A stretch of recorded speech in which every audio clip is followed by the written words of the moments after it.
Happy New Year. I've got 5 ways that you can do better in the market in 2026, whether you are an investor saving for retirement or you're trying to make a living trading the stock market. These 5 things are going to help you in the coming year. Let's go through them one at a time, beginning with focusing on abnormal stocks. And this is sort of my trademark approach to the market. I'm always looking to trade the stocks that are moving with abnormal price and abnormal volume action, because the abnormal activity indicates that there is significant fundamental change going on. And if you're going to beat the market, you need stocks that are doing abnormal things in their business, whether it's a new drug that might get approval from the FDA for a pharmaceutical company or an oil company finding a new find, prices of commodities. All of those things can drive abnormal activity, and the best performing stocks will behave abnormally. Let me show you a couple of examples. This is a stock that did really well over a 6-week period. And what I want you to notice is that here it was boring, nobody cared, and then you see the volume starting to come in, the price action starts to be abnormal, and the stock went up from, the 50-cent mark all the way to a high of 750, again over about a 6-week period. Now looking at a little shorter term stock trade, this a swing trade candidate for a stock that's done really well in the final week of the year. But again, the telltale signs are there. There's abnormal volume, abnormal price action. That was on December 26th. 4 days later, the stock had more than doubled, almost a triple actually, on that move up to the highs there. So all good trades, all good market action starts with abnormal activity. All right, the next one on our list is buy on the front side. And this may not seem as obvious to many of you, but it is an important concept. The front side is essentially the upward trend. Now, this is a little lesson on how trends work. A trend is made up of a move to the upside, a pullback, a move to the upside, a pullback, and the trend line is drawn across the bottoms of the pullbacks. So that is what defines a trend.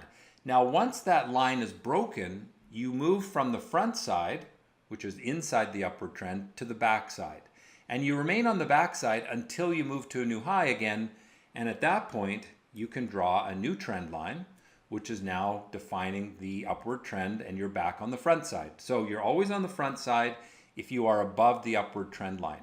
And the upward trend line will move based on where market action is. So let's use this stock as an example. You can see here we've got the move up, the pullback, the move up. So that's now defining our upward trend line.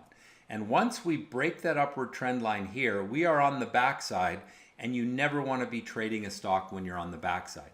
The only way for this stock to go back to being on the front side is if it had moved to new highs, beating this high here, and then you would draw the new trend line like that. All right, and if we look at it on that shorter term trade, we have a situation where the initial trend line was right here.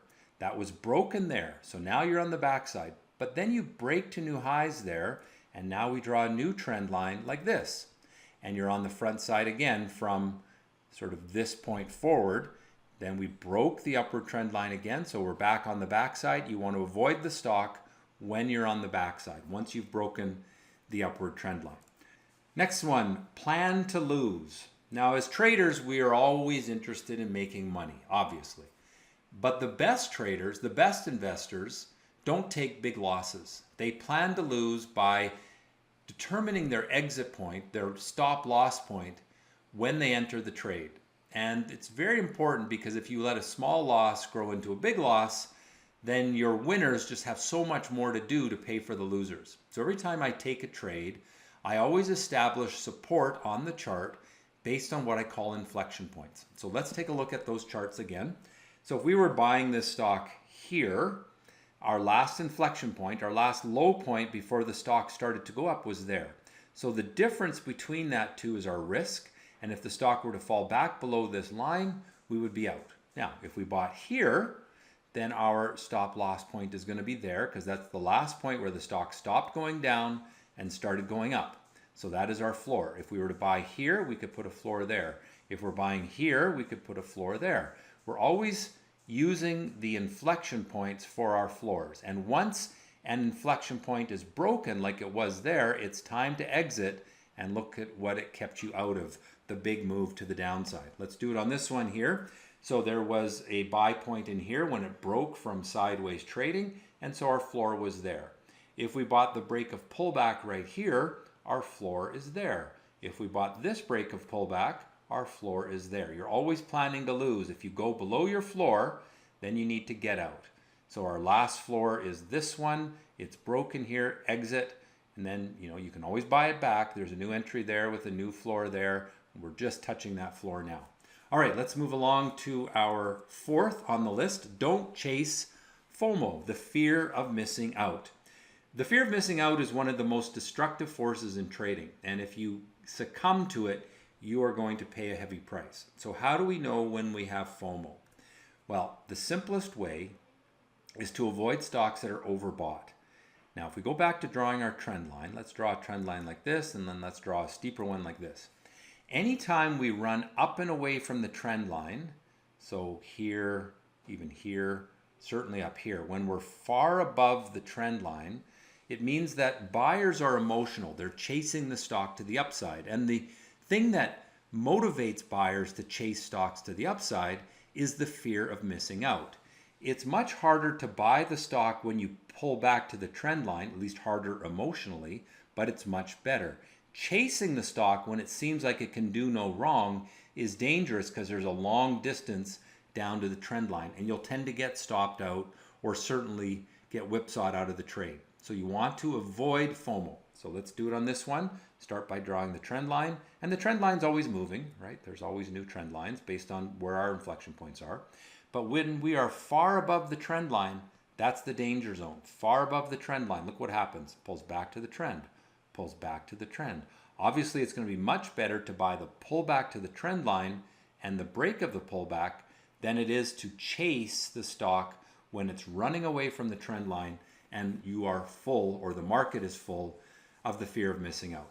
Finally, be present. The greatest thing that you can do in trading is not worry about what has happened in the past. Don't think about those old trades that you missed out on that went up a lot. That's what motivates FOMO. Don't think into the future. Don't think, oh, this stock could go to 10, it's at $1 now, and dream of those big gains. As investors, as traders, we have to be present. We have to think about what is happening right now. What is the chart or the story or whatever you use for your analysis? What is it telling you right now? Not what could be, not what might have been in the past, but rather what is happening right now. And the reason we do that is because the greatest enemy in the market is you. It is not the stock market that is risky. It's the person making the trades that is risky. And if you want to mitigate your risk, do what the market is telling you to do now. Don't dream about the big, mega profits that might happen. They may happen even if you're present, but always follow the market action and let it tell you what to do. Hope those things will help you in 2026. And as always, we've got lots of information on my website, stockscores.com, and how to be a better trader. Let's jump into the website now, and here we see stockscores.com, my website. And again, remember that we have a free weekly newsletter that goes out each week. You can register for it right there. Just click on the See More link, and you can do that. But what we're going to do today is just look at some charts, starting off with the S&P 500, SPY. And we can see the trend is up, although over the last 2.5, 3 months, it's been sideways. So it's a little bit weak the last, not really weak, more neutral the last little while. If we go to the short-term 1 month chart, you can see it's choppy. That lack of trend has made it a little bit harder to be a longer-term trader in the short term. Now, if we go to the very short term, say the last 5 days, you can see it's quite bearish the last 5 days. So the trend on the 3-year is up, but in the short term, it's sideways, and in the very short term, it's down. And we want to see that short-term downward trend get broken. Much the same for the NASDAQ 100 QQQ. You can see that we had a nice upward trend. Everything is good. The trend line was broken. We got on the backside as of that point, and until we break through the highs, we are still on the backside, and that's why we want to be cautious. Now, we do have a compression of volatility. You can see the moves up and down are getting tighter. That's like a coiled spring, and we tend to break out of that, usually in the direction of the trend that's into it. So we should break to the upside, but if instead we break to the downside, then we want to be very cautious with the NASDAQ. Moving along, let's take a look at the small cap stocks in the US, which are more interest rate sensitive. They too have been sort of volatile, choppy, sideways trading, lacking direction, but it's not bad. It's just not particularly good either. It's a somewhat neutral market. Now, if we go to the very short term, we see that we've had this pullback to end the year. We broke that pullback on the last trading day, Friday there, and hopefully that'll put us into the upside in the short term, but we'll have to see what happens next week. Let's move along to the Canadian market, T.XIU. It's been outperforming. The trend is stronger here, and that's largely because of commodities like gold and silver, which have really lifted this market higher because it has a heavy weighting of those stocks. So it's a pretty good looking market, maybe a little overextended. You can see how strong it has been. So you want to be wary of the fact that it's just up a lot, but there's no reason to sell yet. The market remains strong. Let's take a look at gold. It had a little spike down right here, but it's still inside this trend line, barely so, and touching off of that. If we start to break down through that, then we should be cautious. And if you look at the 3-year weekly, you can see that this has gone from linear to parabolic, and that's usually a risky market. We talked about FOMO. We are far above the linear trend line, and so that makes gold risky, but still a hold, although I would dance close to the exit door. Let's take a look at silver, because I know many of you are following this, and it too has gone parabolic, so it's a risky market. We're breaking the parabolic trend, and so we may see this market pull back to its linear trend line. So caution warranted on silver. Even though the sentiment stock score is very strong, it is a market that looks like it's a bit of a bubble, and we want to be wary of that. All right, let's take a look at the US dollar. Now, the US dollar ETF does these every year. It does these big spikes down on the payment of a dividend, I believe. So it's a little bit hard to get a read on this chart, but essentially it's in a short-term pullback. The longer-term picture is not bad. We just want to be a little bit wary of that. Moving along to Bitcoin, it has had a rough couple of months. You can see there. It's trying to stabilize, but until we can break this downward trend line from a rising bottom, I recommend you be fairly cautious in the short term. The long-term picture, there's your upward trend line. It's been broken, so we're now on the backside. You want to be cautious with this, and if you start to move through this floor, we could see more weakness in Bitcoin.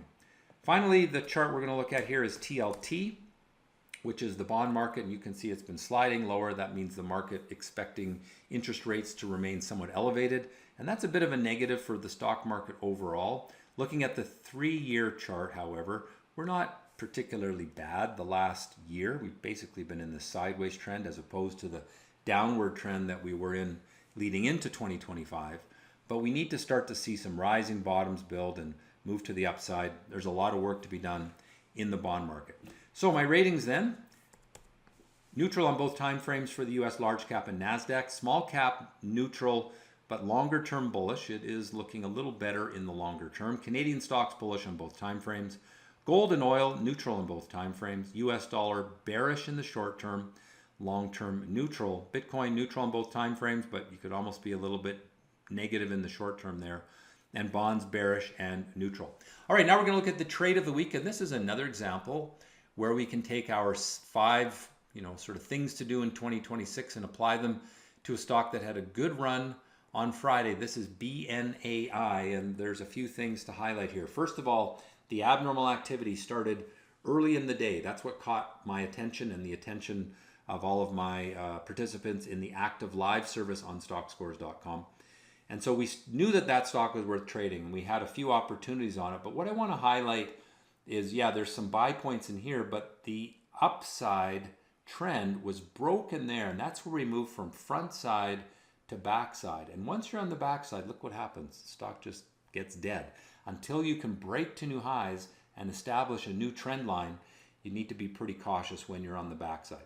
So we had there's what we call a moonshot strategy in here, and then there was an early riser strategy. I teach all of these in the active trader program on Stockscores.com. And that led to some pretty nice gains on a relatively quiet day sandwiched between a holiday and the weekend. Well, I hope you've enjoyed this week's Stock Scores Market Minutes. If so, do me a favor, leave a comment, like the video, and as always, trade well.